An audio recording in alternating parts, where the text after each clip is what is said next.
पुन्हा एकदा स्वागत आहे तुमचं इंग्लिश गुरुजी या आपल्या यूट्यूब चॅनेलवर।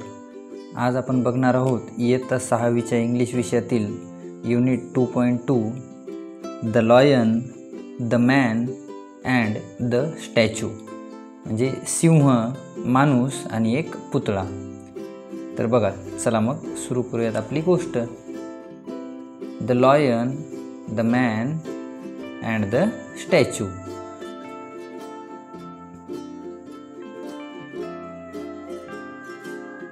बघा, लॉंग ॲगो म्हणजे खूप काळापूर्वी मेन अँड ॲनिमल्स कुड टॉक टू इच अदर, म्हणजे मेन म्हणजे माणसं अँड ॲनिमल्स म्हणजे प्राणी, टॉक म्हणजे बोलू शकत होते, इच अदर म्हणजे एकमेकांना।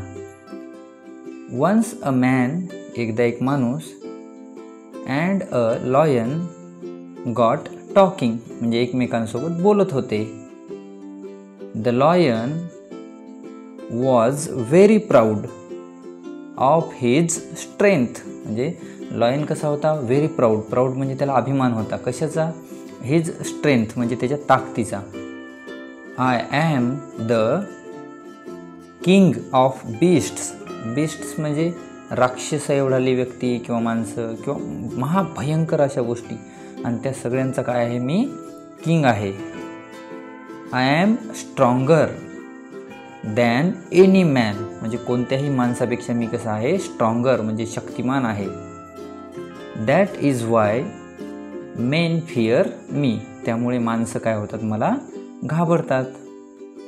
बघा, हे सगळं सिंहानं सांगितलं, सांगायला सुरुवात केल्यानंतर द मॅन वॉज, म्हणजे माणूससुद्धा काय? Also proud of his intelligence, म्हणजे माणसाला काय होतं? त्याच्या इंटेलिजन्स म्हणजे हुशारीचा गर्व होता। Don't forget that men are more intelligent than you are, म्हणजे तू जेवढा आहेस त्याच्यापेक्षा माणसं काय? जास्त इंटेलिजंट म्हणजे हुशार आहेत। दॅट इज व्हाय, त्यामुळे दे कॅन हंट यू, म्हणजे ते तुझा हंट म्हणजे शिकार करू शकतात, ऑर कॅप्चर यू म्हणजे तुला पकडू शकतात। अशा पद्धतीनं दोघांनी आपापले आर्ग्युमेंट मांडले। They both began to argue, ते दोघं, बोथ म्हणजे दोघं, बिगॅन म्हणजे सुरुवात केली, काय? टू आर्ग्यू म्हणजे भांडायला, अबाउट हू वॉज ग्रेटर, म्हणजे कोण महान होतं यासाठी ते दोघांनी भांडायला सुरुवात केली। ॲट लास्ट, आणि शेवटी the man took the lion to a statue in a big garden, आणि माणसानं काय केलं? टूक म्हणजे घेऊन गेला लॉयनला, कुठे नेलं? तर त्यानं नेलं एका गार्डनमध्ये, एका मोठ्या स्टॅच्यू म्हणजे पुतळ्याजवळ। इट शोड, त्याने दाखवलं काय? द ग्रेट हिरो हर्क्युलिस, हर्क्युलिस नावाचा एक प्राचीन गोष्टींमधला एक हिरो होता। Standing proudly with a dead lion at his feet, म्हणजे पायाखाली एका मेलेल्या सिंहाला धरून, मेलेल्या सिंहावर उभं राहून हर्क्युलिस काय होता? उभा होता। अशा पद्धतीचा एक पुतळा त्या ठिकाणी बनवलेला होता।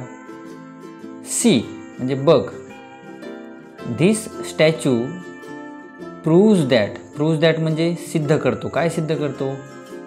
मेन आर ग्रेटर, म्हणजे माणसं कशी आहेत? ग्रेट आहेत। क्लेम्ड द मॅन, म्हणजे माणूस काय करतो? या गोष्टीवर असा अधिकारानं सांगतो की बघा, माणसं कसे येतं? सिंहापेक्षा ग्रेट म्हणजे महान आहेत। नॉट ॲट ऑल, अजिबात नाही। द लॉयन रिप्लाइड क्विकली, म्हणजे लॉयन काय करतो? पटकन, क्विकली म्हणजे पटकन प्रत्युत्तर देतो। This only shows that the statue was made by a man, this only shows म्हणजे हे फक्त दाखवते, काय दाखवते? स्टॅच्यू म्हणजे हा पुतळा कोणी बनवला आहे? A man.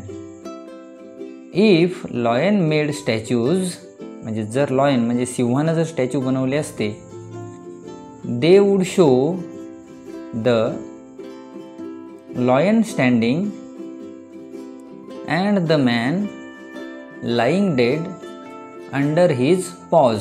म्हणजे जर सिंहाने हे स्टॅच्यू बनवले असते त्यांनी कसं दाखवलं असतं, लॉयन स्टँडिंग कुठं म्हणजे उभा आहे सिंह कुठं, मेलेल्या माणसाच्या वर त्याचा पंजा ठेवून तो उभा आहे. फ्रॉम धिस स्टोरी, या स्टोरीमधून we can see that the story depends. Story depend म्हणजे कशावर अवलंबून आहे, ऑन द स्टोरी टेलर. म्हणजे स्टोरी कथा सांगणाऱ्यावर कथा काय असते अवलंबून असते. व्हेन समवन, जेव्हा कुणीतरी else tells the same story, म्हणजे जेव्हा दुसरं कुणीतरी सेम म्हणजे तीच गोष्ट सांगते, they tell it from their point of view. ते त्यांच्या परीनं त्यांच्या पद्धतीनं ती गोष्ट काय करतात सांगतात. तर अशा पद्धतीने या गोष्टीमध्ये आपण पाहिलं की माणूस म्हणतो मी महान आहे आणि सिंह म्हणतो मी महान आहे, आणि ते दोघं आपापल्या पद्धतीनं काय करतात ही गोष्ट सिद्ध करण्याचा प्रयत्न करतात. आता आपण बघूयात या गोष्टीचे पॉइंटर्स म्हणजे मध्ये काय असतं तर प्रश्नोत्तर. बघा क्वेश्चन 1 काय म्हणतो, listen carefully to find out the answers from the story. म्हणजे स्टोरी ध्यान देऊन ऐका आणि तिच्यातल्या खालच्या प्रश्नांचे काय करा उत्तरं द्या. इथं उजव्या बाजूला बघा, the teacher read out slowly once or twice. म्हणजे शिक्षक पुन्हा वाचून दाखवणार आहेत गोष्ट आणि तुम्ही काय करायचं ऐकायची आणि प्रश्नांची उत्तरं द्यायची. बघा प्रश्न पहिला, who speaks first in the story. स्टोरीमध्ये सुरुवातीला फर्स्ट म्हणजे पहिल्यांदा कोण बोलले, तर lion speaks first in the story. म्हणजे second question, what was the lion proud of. Lion proud of म्हणजे लॉयनला कशाचा गर्व होता, lion was proud of his strength. म्हणजे त्याला त्याच्या ताकदीचा काय होता गर्व होता. Question 3, what was the man proud of.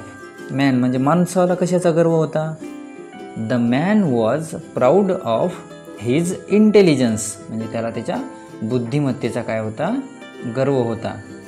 प्रश्न चौथा, क्वेश्चन 4 बघा, what did the man show to the lion. माणसाने लॉयनला काय दाखवलं, the statue of Hercules. The man showed to the lion the statue of Hercules. Question number 5, who speaks last in the story. स्टोरीमध्ये last शेवटी कोण बोललं, तर लास्टला बोलला बघा सिंह काय म्हणाला, जर ही गोष्ट मी सांगितली असती, एखाद्या सिंहानं जर हा स्टॅच्यू बनवला असता तर त्यानं मेलेल्या माणसाच्या अंगावर पाय ठेवून सिंह उभा आहे असं दाखवलं असतं. आपल्या या क्वेश्चनचा आन्सर काय आहे, lion speaks last in the story. Question number 2, read the story aloud along with the teacher. शिक्षकांसोबत काय करा मोठ्याने ही गोष्ट वाचा. Question number 3, tell the story in short in your mother tongue. तुमच्या मातृभाषेत काय करा ही गोष्ट थोडक्यात सांगा. Question number 4, tell the moral of the story in your mother tongue. बघा मोरल ऑफ द स्टोरी म्हणजे गोष्टीचं काय आपल्याला बोध सांगायचा आहे, तर काय बोध घेता येईल आणि तो मराठीत सांगायचा आहे. तर आपल्याला जी वाटते ती गोष्ट नेहमी बरोबरच असेल असं नाही. दुसऱ्याच्या विचारानं जर आपण ती गोष्ट पाहिली तर आपल्याला आपली चूकसुद्धा वाटू शकते. Question number 5, find 2 words. 2 शब्द शोधायचे कोणते, beginning with PR from the story and guess the meaning of each. आणि दोन्हीचं काय करायचं मिनिंग शोधायचं. तर पहिला शब्द आहे बघा प्राऊड, PROUD. प्राऊड म्हणजे काय अभिमान असणे. आणि दुसरा शब्द आहे प्रूफ म्हणजे काय सिद्ध करणे. अशा पद्धतीचे हे 2 शब्द आहेत.